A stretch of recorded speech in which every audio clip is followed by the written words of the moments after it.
Hello learners of all ages, my name is Mr. Montgomery. I teach 4th and 5th grade math, and today we're going to be learning about how to subtract with money.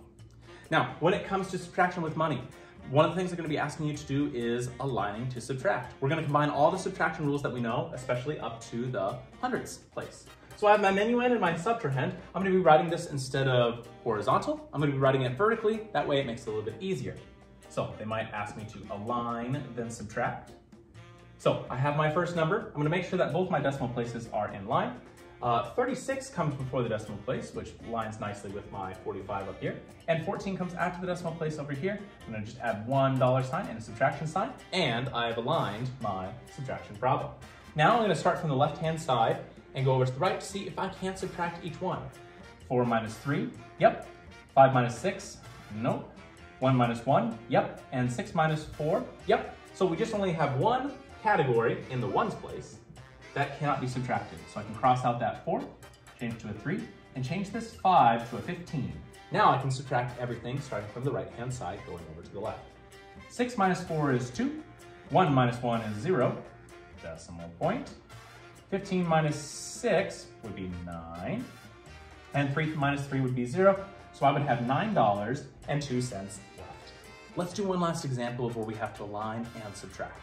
I have $900 minus $357.97. Well, first thing I've noticed off the bat is I have an even amount of $900 here. So I'm gonna have to line up my two numbers. So I'm gonna put my 900 here, but where would the decimal place be for 900? Yeah, any whole number of the decimal would be at the very end. And I'm gonna add 0 cents just to keep everything equal. So now I have $900. Well, I'm gonna have to line up my decimal places. And on this side of the decimal place, I have 357.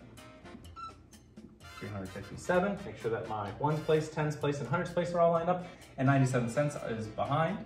I'm gonna subtract. And now I'm ready to start from the left-hand side and make sure that I can subtract everything. I see that there are a lot of zeros. I'm gonna have to cross out quite a bit in order to make this work.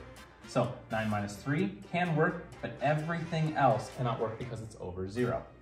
So I'm gonna cross out my 9, change it to an 8, and everything is going to be changed to a 10 with a cross out of 9, 10, cross out 9, 10, cross out 9, and this one's gonna stay as a 10.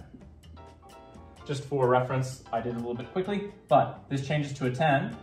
I crossed it out, changed it to a 9, and kept borrowing all the way to the very end. Now, I'm gonna start subtracting to the right-hand side. 10 minus 7 is 3, 9 minus 9 is 0, 9 minus 7 is 2, 9 minus 5 is 4, and 8 minus 3 is 5. So I have $542.03. All right, my 5th grade friends, if we take a look at page 189, you'll see that we'll be doing practice problems number 9 and 12. The directions say align, then determine the difference. So you're gonna be changing them from being horizontal to vertical, and making sure that you are making sure all the place values are filled in, and making sure that you can subtract the minuend from the subtrahend, and borrowing if needed. If you have any questions on how to subtract with money, please let me know when you come to class tomorrow.